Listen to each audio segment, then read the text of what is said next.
Hola, ¿qué tal? Bienvenidos a Blastomed, un canal en donde repasamos todos los temas de la carrera de medicina de una manera muy fácil y sencilla. Y el día de hoy vamos a comenzar con un tema demasiado importante en cuanto a la fisiología cardíaca. Vamos a hablar de los ruidos cardíacos. Pero antes me gustaría mencionarte acerca de un curso que tenemos en Blastomed, el cual consta de un curso completo de anatomía humana. Si tú eres estudiante de los primeros años o semestres de la carrera de medicina y te gustaría repasar la materia de anatomía de una manera más fácil y teniendo siempre clases en videos como esta, pero muchísimo más completas, exámenes de prueba y resúmenes los cuales vas a poder descargar, ve al link que está en la descripción de este video, en donde podrás obtener un 20% de descuento al inscribirte al curso de anatomía completo de Blastomed. Ahora sí, comenzamos con el tema del día de hoy. Si colocamos un estetoscopio sobre el pecho, generalmente escucharemos algo que suena como un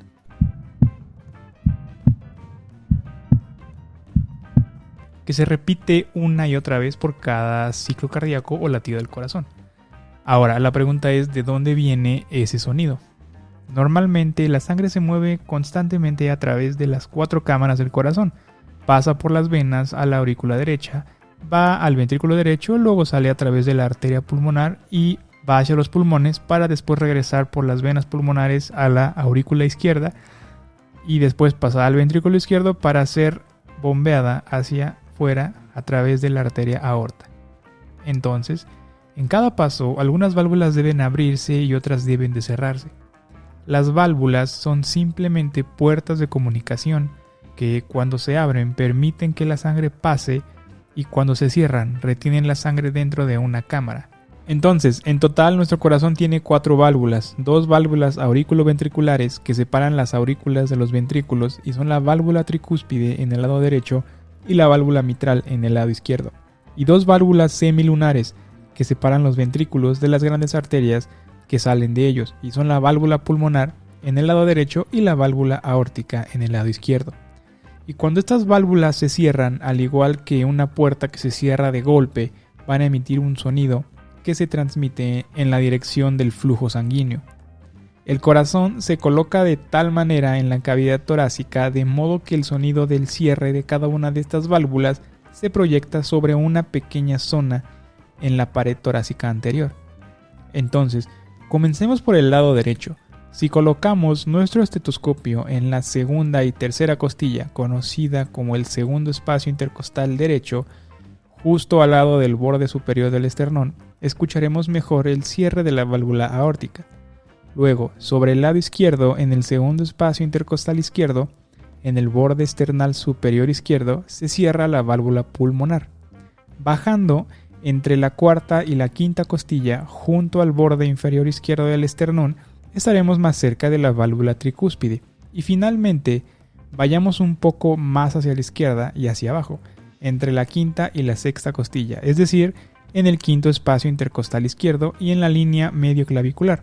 Esto significa que si trazamos una línea desde el punto medio de la clavícula izquierda o la clavícula hacia abajo de manera longitudinal, encontraremos un punto que se cruzaría con el quinto espacio intercostal, y ahí es donde mejor se escucha el cierre de la válvula mitral. Ahora, en realidad, muchas de estas cosas están sucediendo a la vez, como una fábrica con muchas cosas sucediendo en paralelo. Por ejemplo, las aurículas derecha e izquierda están llenas de sangre, y esa sangre se mueve a través de ellas, de la válvula tricúspide y de la válvula mitral, para bajar hacia los ventrículos. Inicialmente la sangre fluye pasivamente hacia los ventrículos, pero cerca del final, cuando solo queda un poco de sangre, hay una contracción auricular que le da a la sangre un empujón extra y es muy fuerte para ayudar a sacarla completamente de la aurícula. Esta parte del latido del corazón, cuando la sangre llena los ventrículos relajados, se le llama diástole. Ahora, una vez que los ventrículos se han llenado, ambas válvulas auriculoventriculares se cierran de golpe, creando un sonido largo y fuerte que suena como un dup.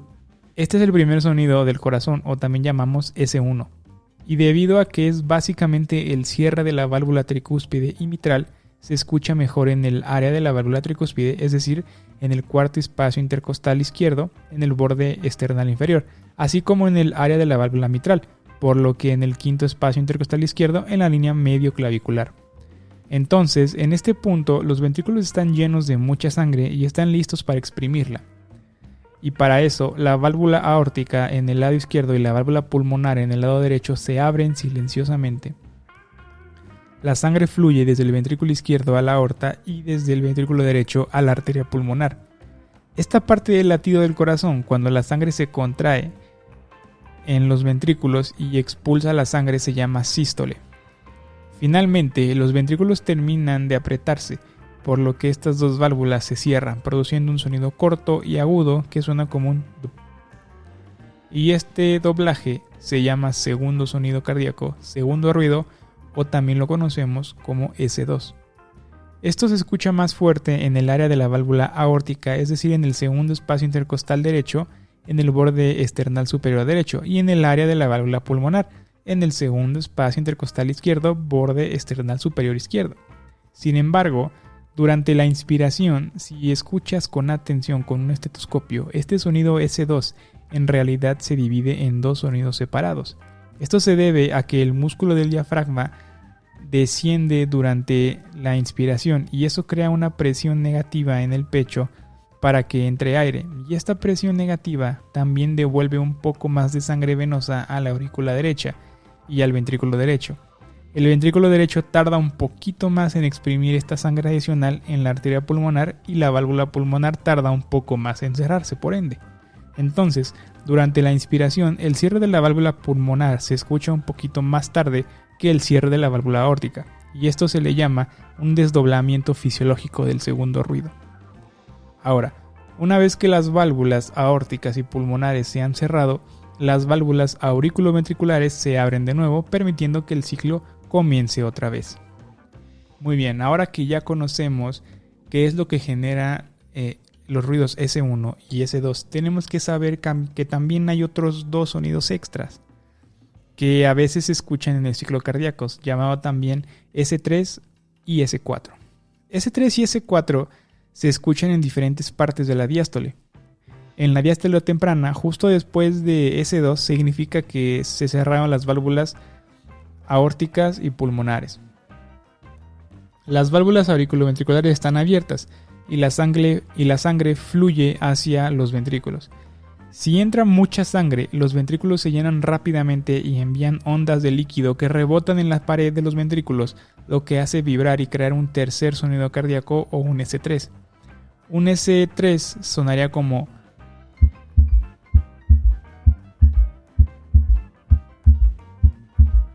en los atletas entrenados y también en el embarazo. Esto es totalmente normal y solo significa que los ventrículos están manejando un volumen de sangre adicional, pero un S3 también puede ser un signo de sobrecarga de volumen, como en la insuficiencia cardíaca congestiva donde hay demasiado volumen entrando a el ventrículo.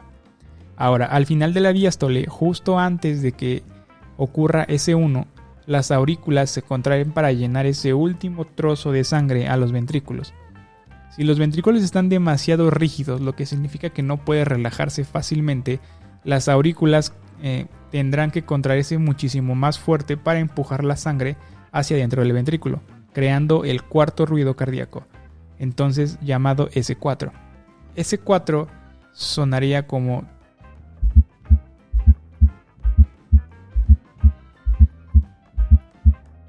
en la mayoría de los casos, esta rigidez se debe a que los músculos ventriculares se han hipertrofiado o aumentado de tamaño para bombear contra la presión arterial, que es alta en la aorta y en la arteria pulmonar.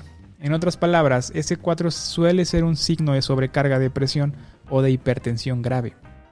Bien, ahora además de los distintos ruidos cardíacos, también hay soplos cardíacos, que son resultado de un flujo sanguíneo turbulento o irregular a través del corazón. Algunos niños cuyos corazones están perfectamente sanos a veces tienen lo que se les llama soplos cardíacos inocentes, que son solamente sonidos que provienen del hecho de que las paredes de su corazón son muy delgadas y que vibra la sangre cuando está corriendo. Estos soplos cardíacos inocentes suelen desaparecer en la edad adulta. Sin embargo, en la mayoría de los casos, los soplos indican un problema con las propiedades de las válvulas cardíacas. es decir que las válvulas no sirven de manera correcta. Los soplos sistólicos son los que se pueden escuchar entre S1 y S2, algo así como tum, tum. Un soplo se escucha como así. Esto es cuando las válvulas aórticas y pulmonares están normalmente abiertas y las válvulas mitrales y tricúspides están cerradas, entre comillas. Y un soplo sistólico puede provenir de una válvula aórtica o pulmonar que no está completamente abierta, lo que se denomina estenosis, lo que hace que la sangre fluya a través de una abertura más estrecha y crea la turbulencia que produce este sonido del soplo. A veces las válvulas son realmente difíciles de abrir y los ventrículos tienen que contraerse más fuerte para abrirlas en primer lugar, lo que hace que se abran de golpe, lo que suena como un clic, que ese clic es de expulsión. Alternativamente es posible que la válvula mitral o tricúspide no pueda sellar perfectamente y esto se le conoce como regurgitación y permite que la sangre se filtre a los ventrículos, de los ventrículos a las aurículas, lo que de nuevo creará un soplo. Por otro lado, los soplos diastólicos se escuchan entre S2 y S1 del siguiente ciclo. Entonces se escucharía tun tun, ¿sale? Después de que suenan los dos ruidos se escucha el soplo. Y esto es cuando las válvulas aórticas o pulmonares están normalmente cerradas y las válvulas mitrales y tricúspides están abiertas. Por lo tanto, hay 4 formas principales en las que se puede producir un soplo diastólico. Es decir, a partir de una válvula aórtica o pulmonar que está regurgitante, lo que significa que no se cierra bien, o una válvula mitral o una válvula tricúspide que está estenótica, es decir, que no está bien abierta. En resumen, los sonidos cardíacos se generan cuando la sangre fluye a través del corazón que late. Hay 2 ruidos cardíacos normales, S1 causado por el cierre de las válvulas aurículo-ventriculares al comienzo de la sístole y S2 causado por el cierre de las válvulas aórticas y pulmonares. Al comienzo de la diástole pueden estar presentes 2 ruidos cardíacos adicionales, S3 en casos de sobrecarga de volumen y S4 en casos de sobrecarga de presión. Además se pueden escuchar soplos cardíacos sistólicos o diastólicos, generalmente debido a problemas valvulares como estenosis o regurgitaciones. Pero eso ya lo vas a ver más adelante cuando lleves las clases de cardiología. Esto solamente es una introducción hacia cómo se generan los ruidos en el corazón que nosotros escuchamos cuando le ponemos el estetoscopio a los pacientes. Así que cuando le pongas el estetoscopio a un paciente y escuches este tipo de ruidos, ya vas a saber identificar en qué fase del ciclo cardíaco se encuentra. Y así te será también más fácil identificar cuál es la causa de ese soplo a nivel valvular. Si es por una estenosis o es por una regurgitación, ya sea de las diferentes válvulas que existen en el corazón. Espero que este video te haya sido de ayuda y nos vemos en un próximo video en donde repasaremos más temas de la materia de fisiología cardíaca. Hasta luego.